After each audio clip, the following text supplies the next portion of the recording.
and welcome to the Nordic Football Podcast. I'm Steve Wiss, and on this edition we've got a special interview with Tim Caple, who is a Eurosport commentator. For those who've been watching the Eliteserien in the UK, you will have noticed that Eurosport have been covering the league at the moment, and hopefully they can continue to do that going forward. But look out for some more Nordic Football Podcast episodes coming up very soon with myself and also Jonathan Verdugba. Just a special one-off interview episode with Tim Caple, which I'm going to bring to you right now. Hope you all enjoy it.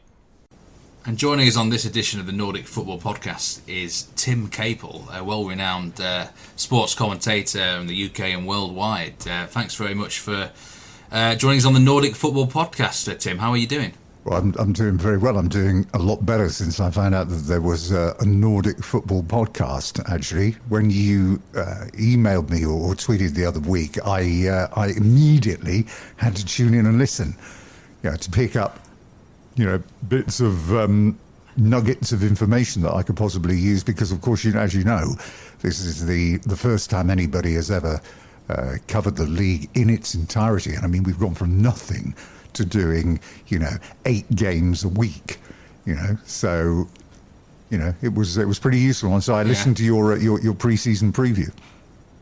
Well, I hope you enjoyed the episodes, Tim, that you listened to so far. And, of course, for those who are listening in the UK, Tim has been commentating for Eurosport UK. A lot of matches per week. They're now covering the league. If I'd said to you this time last year you would be commentating on the Norwegian Eliteserien up to 3 or 4 matches a week, what would your reaction have been? What you mean after we stop laughing, because it would have never had any link to reality, because nobody's ever done it. There'd be no reason for anybody to start doing it. And then, of course, we came into lockdown. There was no live sport. Eurosport had the rights for it, and it seemed the perfect time to introduce the football to the wider community, and it's been quite well received, actually. I've got to say. Yeah, I mean, what have you enjoyed covering a new league like this one? No, I love it. I love doing new leagues. I mean, Premier League, we've done the Premier League, we've done the German League, done the Italian League, worked on every one of the major leagues. But doing something different keeps it all fresh. So yes, indeed. And initially, we're only 5 rounds into the season. What have you sort of thought of the quality of the Eliteserien, really, compared to what maybe you even expected? I think, to be fair, the quality is maybe Championship standard. I think it's Championship, maybe Bundesliga 2 standard. I think it sits quite nicely alongside of those. There's some good players. What I do like about it is the fact that we see a lot of young players coming through. I was watching Larson playing last night, the 20-year-old who had a little bit of time at Milan. And, as it gets more and more competitive, with people looking to unearth these great players for the next generation. And, of course, after, Erling Haaland, everybody is now thinking, well, maybe, there might be some, real talent in Norway, so let's get over there and have a look. So, it's a good time, I think, to be over there. There's a really good future ahead for the Norwegian national team, I think. We've talked about this on podcasts in the last year or two. It's a good generation coming through. They don't usually last very long in Norway itself. They move on quite quickly. Jens Petter Hauge at Bodø/Glimt there is probably the recent example of be moving on very quickly. But there is great young talent in Norway. And have you found it without VAR? Because VAR is pretty much in any main league now, isn't it? But not in Norway yet. And I still quite like it we've not got it there. Well, I think if you were watching last night's game between Sarpsborg and Brann, then I think you'll find that the Sarpsborg fans would have been sitting there going, if we'd have had VAR, we'd have had 2 penalties in this game. You have the handball in the penalty area, and the referee was was not in a position to make the call because he didn't see it. I think when you look at a league that doesn't have it and you put it up against one that does, and you see decisions like that, you think, no, come on, this is ridiculous. We can't have this anymore. They remained bottom of the table. That could have cost Stara his job because he's 5 games and 5 defeats. And he could easily have won that game last night if they'd have had a couple of penalty kicks. Yeah, I think it's really good for the Norwegian football that Eurosport is spreading this around the world and in the UK. And I don't know whether you will even know the answer to this question, but could you see this continuing on a more regular basis, or do you think it's just trial and experiment for now? No, it's like it's the same with everybody with these things. It's trial. If there are people that enjoy watching it, people like to watch it, people engage with it, then it stays on. If there is no audience for it, then what's the point? There is no point, so it won't continue. So it's entirely down to whether or not people can get an interest in some of the teams. And I've seen it before. We have in Bundesliga 2. I've done Bundesliga 2 for a good few years, and initially that started, and people are like, you can't get into any of that, and then it suddenly becomes slightly more hip and trendy, and then you find that people want to watch St. Pauli, and they know a bit more about Dynamo Dresden. Then they see some of the big clubs like Hamburg getting dropped down, or all of a sudden they know that Kiel has a football team and it's not just a sailing regatta once a year. And people quite like it because it's real. Everybody has a similar budget. You don't look at the top of the table and find, Bodo Glimt, 5 wins out of 5. Look at them. They've got a budget of 100 million a year. Nobody's got any money to spend. And so therefore it's down to your coaching and your scouting, etc. And it's about as fair a competition as you'll get. Nobody has a clue who really is going to be in the top 4 or 5. There is a degree of guesswork there, but that makes the competition more interesting. You're absolutely right. And last season, most people predicted Bodø Glimt to be relegated, and they actually finished second. Yeah, they actually finished second. I think I had them 11th, but they surprised everyone, and they've kind of kept that going this year. But it always seems like Christiansen always surprised me. And you're right, it's because there's not such a huge gulf between the sides financially and stuff. And I think there's a lot of positives about Norwegian football, that mostly games are played in a positive attacking sort of style. I think the 200 fans allowed in the stadium, sometimes it feels like there's way more in there, doesn't it, with the microphones and stuff. Few of the players have made comment I've seen about that in recent times. They're saying that, God, it sounds like there's about 2,000 or 3,000 in there, but they're well oiled, I think, a few of those guys, because they do not stop singing. There was one match, I think it was the Sarpsborg first home game. It looked like half of the town was in there, the way things were going on. But they must have their special distancing. But I think that's really added to the games, hasn't it? It's something perhaps that some of the other leagues where there's no fans allowed in right now could maybe look at when it is safe. But just 200 does make a huge difference. Well, we have a 1 metre social distancing rule. Pubs and restaurants are being opened this weekend. So if you're going to open those, why can't you in these cavernous arenas that hold, 60, 70,000 people? Why can't you have fans in there? A metre, 2 metres apart.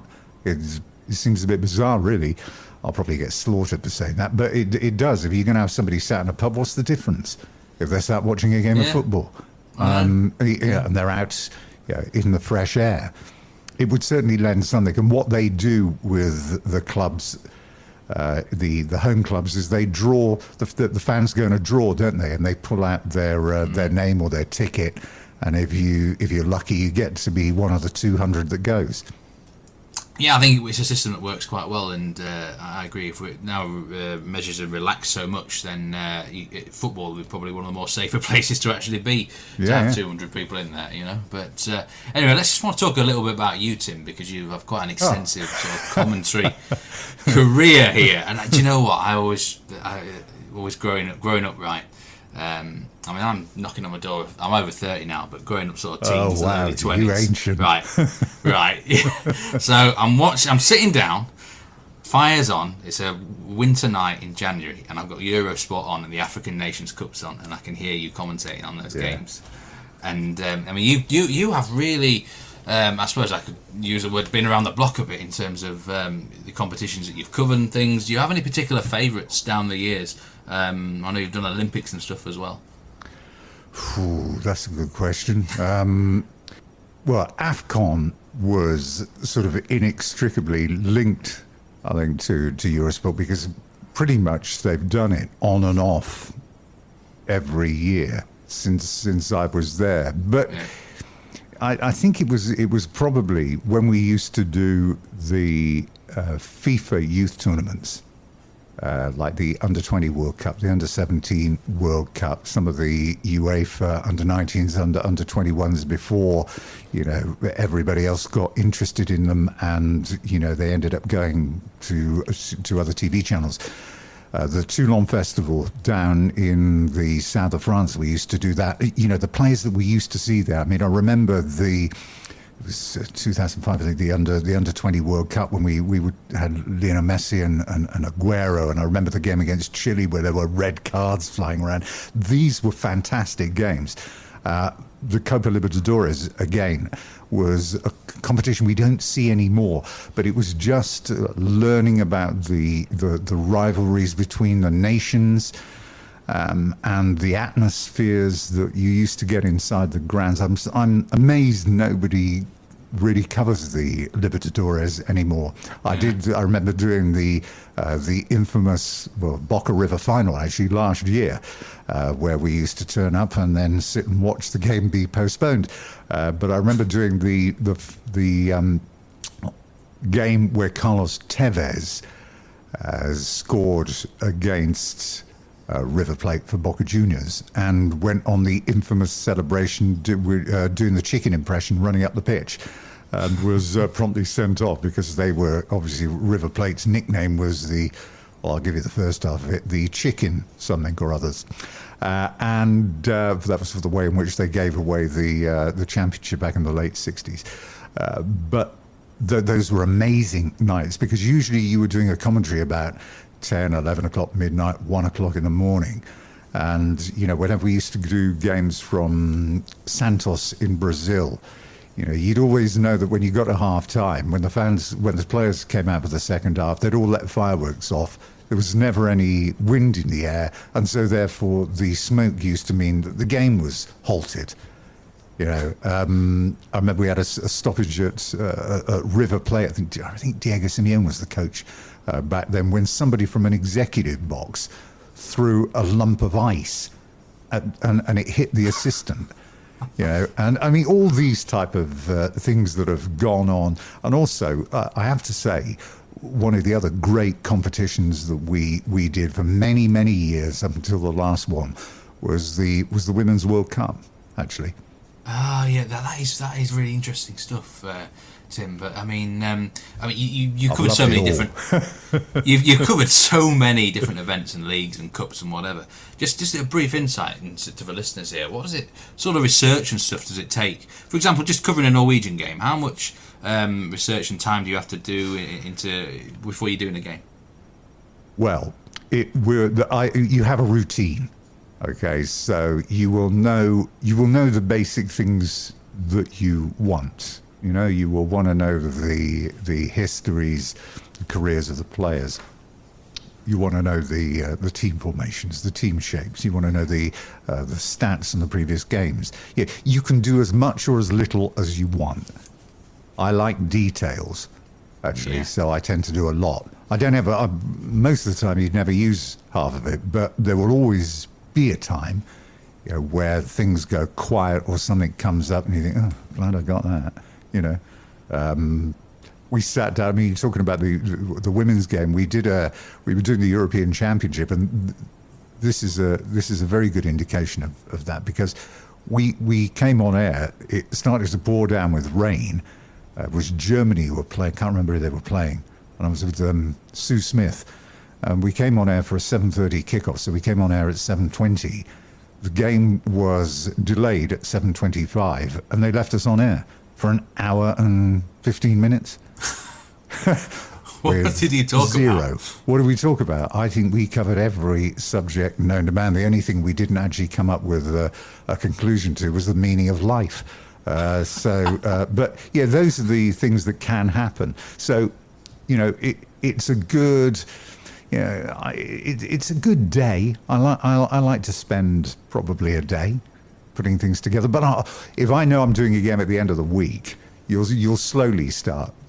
From the beginning of the week, you'll do a bit on the Monday, and then as you build up to the kickoff time, you'll be following whatever the news is or whatever. So, Yeah, it's really interesting, is that? And, I've noticed that in certain tidbits that you put in the Norwegian commentary, like this last night with Sarpsborg's worst ever start to a season in however many years. I mean, I didn't actually know that. It was, but stuff like that just puts in. It makes a big difference to the viewer, doesn't it? Well, I think I like to think it does. I mean, some people will often go on about the use of meaningless statistics, but there is a story to be told. I mean, it is storytelling. This really, there's no point in me repeating what you can see with your own eyes.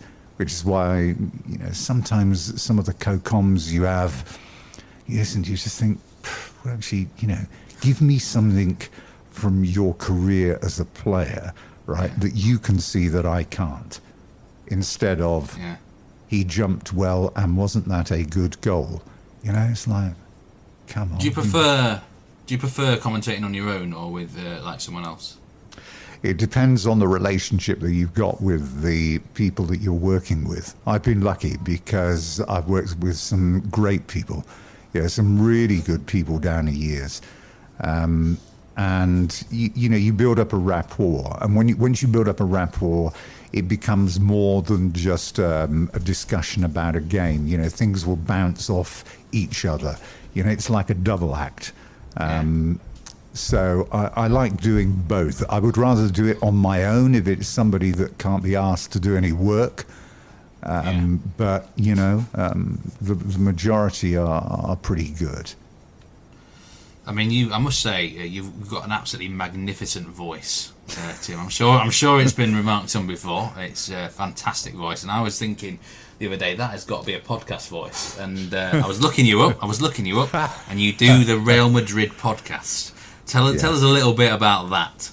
Well, that started off right because I did used to do the Spanish league for a while, and sometimes you pick up a sort of you have an affinity with a club, and it can be for bizarre reasons, and I like the club, I like the team, I like the players, and I was looking at podcasts, and this started a few years ago, and I was developing a few ideas, and I do 3 of them now, and I just thought, right, okay, well, the biggest club in the world doesn't actually have one. They don't do it, actually, so I thought, well, I'll do one, and I didn't want it to be one of these where you sit down and criticize everything about the club and you just rip it apart, and people with meaningless views and opinions, because at the end of the day, who gives a toss what I think? But so what it is it's a media review. They generate a huge amount of news and stories and press, and so twice a week usually. I put it together with what's been making news, who's writing about what the transfer rumours and speculation are, because everybody loves that, don't they? They love names being linked. Do a little statistical look back at the previous game, a little bit of a statistical look maybe at the upcoming game, put it together, do it all in 10 to 12 minutes so as people don't get bored to death listening to you. And then do it from there. So I do one of those. I do one called the Talking Sportsbooks podcast, which is quite popular, which is about sports literature. Because there isn't anything, again, about sports literature, yet there is a huge number of sports books that are written and produced and released every month. So every month I choose books, one or two books, and we get the authors, or I get the authors on, and we talk about the book and the history and the stories and the background stories. And I do that. And my other love, of course, is music. So I do quite a long one on the Classic Rock podcast, which concentrates on music of a specific type. It's loud, so I do that, and that's quite popular as well, actually, especially in the States, believe it or not. So I do all of those as well. Yeah, I was listening to a few of those episodes of the Real Madrid podcast, and I have to say they were quite informative and they sounded pretty good. So yeah, guys, check that podcast out and hear Tim's wonderful podcast. Well, you know how difficult it is to keep people interested in listening to something for any length of time. I mean, it's difficult to get guests on. It's difficult to keep things relevant all the time. It's not easy. But podcasts are still a fantastic medium. And now the fact that people have smartphones, you have smart speakers, you can call podcasts up literally all the time, and you can listen to them anywhere. They're becoming more and more and more popular. Oh yeah, if you're driving to work or driving anywhere in your car, absolutely. People listen to it anyway. It's they're really becoming big now. But just before we finish, don't want to keep you too long, Tim. But just before we finish, let's go back to Norway. Yes. And have you developed sort of an affinity to any Norwegian team yet, would you say? And who do you see winning the title this year? Well, it would have to be somebody that I have done a few games with. So the affinity that I've picked up with one particular club is Brann. Oh, really interesting one. Oh, well supported club. But I mean, I have to say, so that was the first couple of games. So we did the game against Haugesund and the derby game against Viking, and I'm thinking this is a really good team. Yeah, there are limited changes to the starting lineup. So the team almost picked itself. So the coach Lars Arne Nielsen is comfortable with his back four. He's comfortable with his shape. They have some good young players. This guy, Kolskogen, the central defender, just 19, he looks very, very mature player. I like Bamba up front. He and Kumsen have got a good thing going there. Barman, the only irritating thing about Barman is he doesn't involve himself as much in the game as he should do. He's got some really quality touches. He's provided 2 great assists, but he drifts in and out of games. Taylor's a hard worker, and Christensen, I don't know where he gets the energy from, quite frankly. He's up and down that flank. Been the best left back in the league this season, I think, Christensen. He's been amazing, actually. But, wow. We actually had an episode named after Barman a couple of years ago. He had a shocking game against Rosenborg, and we called the episode title "Happy Hour for RBK." That's how bad he was, but he's done well this year. But then they started to look really sloppy against Allison. They ended up drawing 2-2, and then we did the game against Rosenborg, and they had a fantastic start to the game. Yeah, from the moment they kicked off, they were right at Rosenborg. They got the early goal, Kumsen's goal, after 5 minutes, might have even been before that, and then you just thought, the game is there for them to take, and then they just sat back and ended up losing 2-1. It was bizarre, really. And last night, they arguably didn't deserve to win, and they did. I know, it's a funny old game, isn't it, really? Sometimes it's football, and I think somebody said that before, haven't they? I think with Brann, it's a mental thing. The coach he's had a good season so far, but he sometimes gets in his shell a bit, and there's a bit of negativity there with Brann. But I haven't seen Bodo Glimt yet. To be honest, it's one of the teams that I haven't seen. But it's funny, when you're talking to people and saying, "Oh, by the way, we're doing Norwegian football." Yeah, the initial reaction, the first things they say, and I was talking to somebody this afternoon Actually, you might remember him. You remember fantasy football? Yeah. The pro. I was talking to Stato, who's not particularly well at the moment. He's in hospital, so he's going for a bit of a rough time.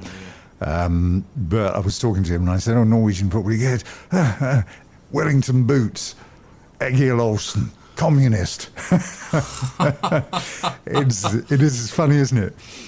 Then if you're a Tottenham, but I mean, otherwise people will start to mention Eric Torsved, Eric the Viking. Have you got any Spurs fans or Stefan Everson? Everson always comes up. Rosenborg always come up. That team that was in the Champions League all the time. I remember. I always remember Bayern Munich going there, and Franz Beckenbauer being utterly dismissive. Yeah, so we're going to Rosenborg. Yes, from Norway. Yeah, maybe a club that really these clubs shouldn't be on the same pitch as Bayern Munich. And I think they drew on them. I think it was 2-2, but Rosenborg gave them a real good going over for 90 minutes. Bayern Munich were very lucky. I think Rosenborg actually got Mourinho the sack at Chelsea once as well, if memory serves me correctly. Or they came very close to getting in the sack anyway. But going forward, you'll be looking forward to hopefully commentating on these Norwegian games for quite a bit of time. Yeah, listen, it's good. I hope initially we were only going to do the first 3 match rounds, but it's gone on into June and July. And so we'll have to see. So, but like I said, if people listen or people watch, then it will continue. If there's no audience for it and there are other things that are vying for, the space on air, then obviously it will go. But it's interesting because they have the rights as well for the Swedish league, so throughout Europe. So you never know. You may end up seeing that in time on there as well. Yeah, my co-host of this podcast, Jonathan Verdugbo, would be very, very excited if the Swedish League was shown over here in the UK, I must say. But yeah, for now, we're really enjoying Eurosport covering the Eliteserien. We're really enjoying your commentary. And the other guy, you might know his name, really good stuff as well in the other match that he does Wade. Each round. Yes. I'll tell you one of the other good things about this is you do country research, right, about, country culture and whatever. Well, I've ended up saying I think I quite fancy going to Norway now. Well, I'll tell you what, if you're going to go to Norway, then you've got to be prepared to pay 10 quid a pint. It's not cheap out there. But it's lovely. Some of the scenery in the fjords and all the mountains, it's absolutely fantastic. But hopefully the Eliteserien continues its popularity. I know the fantasy Eliteserien is really popular the last 2 or 3 years, especially as it's in the main summer league, and it's sort of people stop playing fantasy Premier League and then go to Norway. But this will be interesting because really this is, like you say, it's a summer league. So if there is any traction and people do enjoy listening to this, or watching it rather, then, next year, if it comes back at its right time, which is when the Premier League and all the other European leagues are slowing down as it picks up, then you will pick up more and more viewers. So as the Premier League ends and La Liga ends and Serie A ends now, you might find that it gets a bit more popular because there's a full schedule through August of games, so maybe more people will come to watch.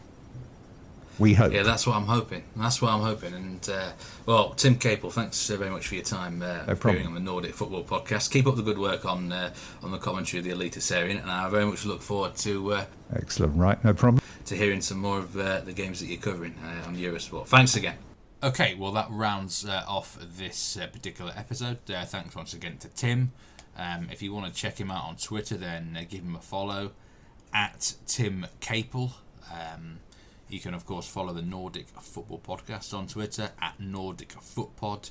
You can follow me, Steve Wiss, on Twitter, at MeatmanSoccer, and Jonathan Verdugbo as well, at JF Football. So, also maybe check out Eurosport UK on Twitter. If you're enjoying the coverage of the Eliteserien on TV, pop them a message and basically tell them how great it is. So, That's going to be it for this edition of the Nordic Football Podcast. We'll be back again very soon. Thanks very much for listening. Hope you enjoyed that interview with Tim, and catch you around next time. Stay safe, take care, goodbye.